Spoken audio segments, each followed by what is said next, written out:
Na hizi ni dokezo za michezo kutoka Kemgongo TV. Mimi ni Chazi Fabian. Katika ligi kuu ya pale Zanzibar maarufu kama ZPL, bado waamuzi wameendelea kuteseka na kuchezea vipigo sana kutokana na mashabiki namna ambavyo wamekuwa kireact baada ya michezo hiyo, ama baada ya maamuzi mabaya ambayo waamuzi hasa wanatoa. Viongozi lakini hata wachezaji husika wamekuwa wakifanya hivyo mara kadhaa na kuwashambulia waamuzi. Hata hivyo, bodi ya ligi kuu ya Zanzibar wanaambiwa imeendelea kuchukua hatua mbalimbali, ikiwemo kuwafungia mashabiki pamoja na viongozi wa timu ambazo zinashiriki katika mashindano yoyote yale ambayo yanaandaliwa na shirikisho hilo la mpira wa miguu maarufu kama ZFF, kutokana na kwamba wanakiuka maadili ama wanakiuka kanuni ya uchezaji wa mpira, kwa sababu tunajua kwamba kwenye mpira si masuala ya kupigana, bali ni mpira ni urafiki, afya bora pia. Lakini usisahau kwamba kupitia football watu wanapata ajira na wanaweza kujinasua kutoka kwenye hali fulani ya maisha kuelekea hali fulani nyingine nzuri zaidi. Licha ya adhabu hizo, lakini sio hivyo tu, suluhisho la moja kwa moja japo imeonyeshwa kwamba imekuwa kama mwanga wa kupunguza yale ambayo yanaonekana kama yanakithiri pale visiwani Zanzibar, hasa waamuzi wanapofanya makosa ya kibinadamu na kuanza kuadhibiwa kwa kupigwa na wachezaji ama na watu ama maafisa kutoka benchi la ufundi ama mashabiki kabisa.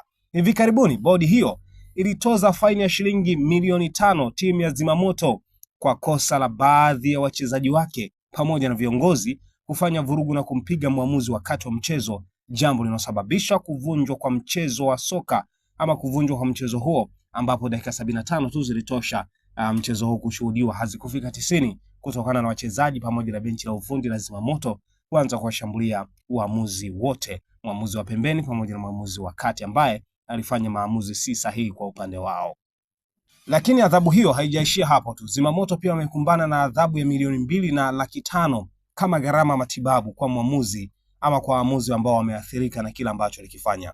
Viongozi watatu wa benchi la ufundi ya timu hiyo, akiwemo kocha msaidizi Juma Abdulrahman, lakini kocha wa makipa Hassan Ame na meneja wa timu hiyo Juma Othman, hawa wameingia kwenye mkumbo huo kutokana na kwamba wataingia kwenye adhabu hiyo ya kutumikia hicho ambacho nimekudokezea hapo awali.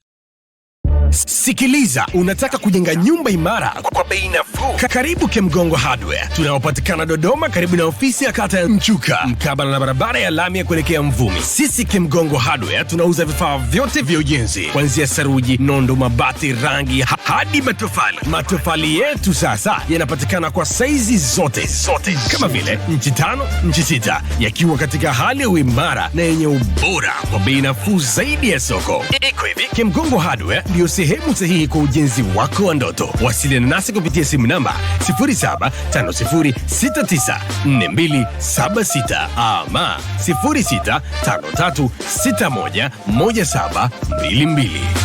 Kemgongo Hardware, karibu ujenge nasi kwa gharama nafuu.